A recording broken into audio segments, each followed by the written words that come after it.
6h. Et c'est l'heure partout en Côte d'Ivoire. Voici le bulletin d'information présenté par Abou Silla. Bonjour Silla. Bonjour Rachel Logoué.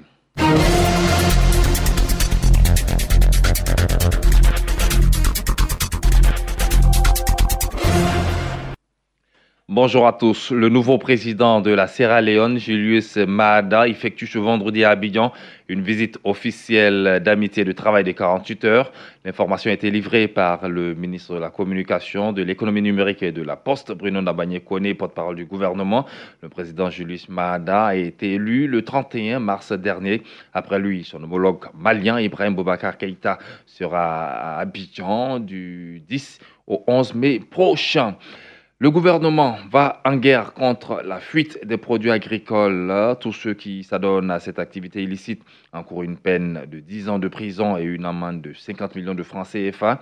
L'annonce a été faite à l'issue du Conseil des ministres tenu hier. Un conseil qui a aussi décidé de la création de 4 nouvelles communes, Ateguakro, Ndoussi, Assini Mafia et Gbeleban.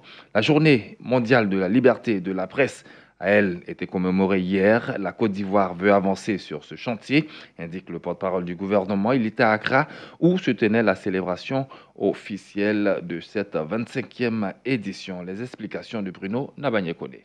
Je reviens du Ghana à l'invitation de mon homologue ghanéen qui a fait l'honneur à la Côte d'Ivoire de l'inviter en tant que pays invité d'honneur de la célébration de cette journée au Ghana. Le Ghana, comme vous le savez, est le premier pays en Afrique du classement de Reporters sans frontières. Donc pour nous, c'était important d'y aller, important d'échanger avec les personnes qui sont en charge du secteur de la presse là-bas, d'entendre leurs observations, leurs conseils, de voir les bonnes pratiques là-bas. Et ensemble, avec vous, nous allons essayer de faire tout ce que nous pouvons. Nous sommes vraiment dans la dynamique de copier les meilleurs et surtout d'avancer le plus que nous pouvons dans la liberté, dans l'indépendance, dans la protection du journaliste. De son côté, le ministère de l'Intérieur et de la Sécurité travaille pour améliorer les rapports entre journalistes et policiers. C'est ce qu'a affirmé le directeur de cabinet de ce ministère à l'occasion de la commémoration de la Journée mondiale de la liberté de la presse, journée marquée par une procession à travers les rues de la commune de Cocody. Charles Cablan. Organisations syndicales, professionnelles ou encore de régulation, elles se sont toutes rassemblées pour célébrer ce 3 mai la liberté de la presse. La Côte d'Ivoire a fait des efforts pour améliorer l'environnement du secteur. Laurent Okwe, vice-président de l'UNJCI. Il y a eu des avancées notables au niveau des 2 lois jumelles qui ont été votées sur la presse et la communication audiovisuelle. Mais il y a encore beaucoup à faire. Il y a une liberté toujours à conquérir. Ce 3 mai a été marqué par une procession à travers des artères de la commune de Cocody. Les journalistes ont tenu à exprimer à l'opinion nationale, à travers des banderoles, leurs difficultés, notamment la précarité et surtout l'insécurité. Nesmond Delors, journaliste et membre de Media for Change. On a constaté que des populations civiles s'en prennent à des journalistes sur les lieux de reportage. Tel a été le cas à Blolequin où notre confrère a été brutalisé. Mais aussi les forces de l'ordre qui sont censées même assurer la sécurité des journalistes, qui s'érigent en ceux-là même qui violent la liberté de la presse en agressant les journalistes. Justement, rapport journaliste-policier, un dossier classé prioritaire au ministère de l'Intérieur. Toby, directeur de cabinet. Le ministre de l'Intérieur et de la Sécurité a toujours donné des instructions pour que chaque fois qu'il y a problème, nous puissions très vite apporter la protection qu'il faut. On souhaite arriver à un niveau zéro de brutalité ou de violence sur un journaliste. C'est l'Assemblée générale des Nations unies qui a proclamé le 3 mai Journée mondiale de la liberté de la presse, consacrée par l'article 19 de la Déclaration universelle des droits de l'homme.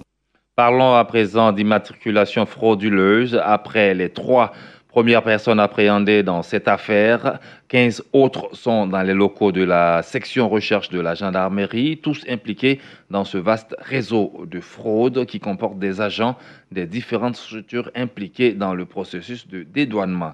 Adou Richard Christophe. Le juge d'instruction, ayant vu que l'enquête n'était pas encore achevée, a délivré une commission rogatoire à la section recherche de la gendarmerie nationale avec des missions très précises. Continuation d'enquête, audition de certaines personnes et procéder à des interpellations. La dite unité a donc pu appréhender 15 personnes, ce qui ramène donc à 18 personnes qui font partie de toute la chaîne des structures qui sont au niveau du guichet unique automobile. Je vais citer des personnes du ministère des Transports, de Côte d'Ivoire Logistique, de CUPUS, de la douane ivoirienne, du ministère du Commerce et de la CICTA. Radio Côte d'Ivoire, vous suivez le bulletin d'information. Les experts en électricité du continent réfléchissent sur la sécurité électrique des installations à Abidjan.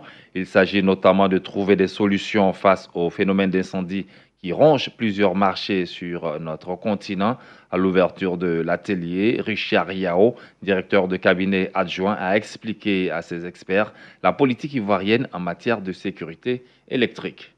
La Côte d'Ivoire a parcouru du chemin sur la voie de la sécurisation des installations électriques intérieures. Cependant, beaucoup reste à faire en matière de sécurité des personnes et des biens. Car une fois mise en service, toute installation électrique vieillit du fait de son utilisation et de l'usure naturelle des matériaux. L'installation électrique est susceptible de devenir progressivement dangereuse et inadaptée aux besoins au fil du temps. L'absence de tests prescrivant la maintenance des installations électriques existantes associée à l'évolution des règles normatives commande de définir des exigences minimales pour assurer la sécurité des personnes et des biens. On va à l'intérieur du pays. La coopérative Yaoubé d'Agnasoué, structure cacaoyère, apporte son soutien aux populations à travers des prêts scolaires, de dons de pommes villageoises, de manuels scolaires. Tous ces dons ont été révélés à l'occasion de la réunion bilan de la coopérative. Richard Dibia-Bonois nous fait le point.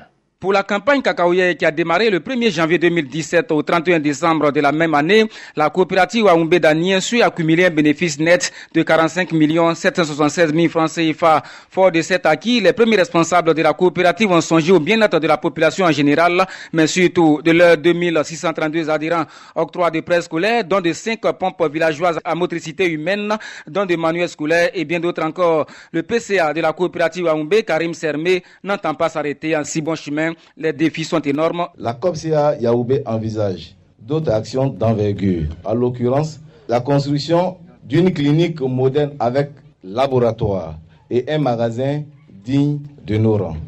Tout cela est à mettre à l'actif du dévouement des adhérents et leur acharnement dans le travail. À cette rencontre, toutes les 23 sections disséminées à travers la région pour ébaucher ensemble les difficultés qui s'imposent à leur structure, notamment la fuite du cacao vers le Ghana voisin. Sur cette préoccupation, Karim Sermé a clos les débats. Le Ghanéen, quand il paye ton cacao, il est parti.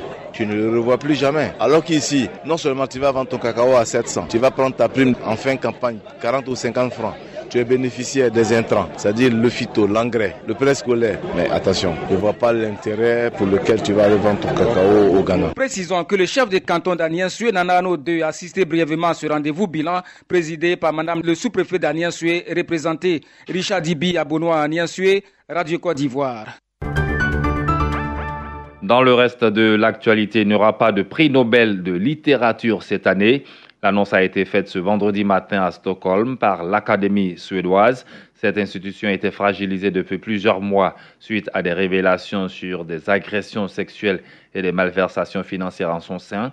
Il n'en reste pas moins que cette décision est exceptionnelle. Il faut remonter à 1949 pour retrouver une année sans prix Nobel de littérature. Et puis au Sénégal, le procès de 29 personnes accusées d'avoir créé un réseau terroriste dans le pays rentre dans sa dernière ligne droite.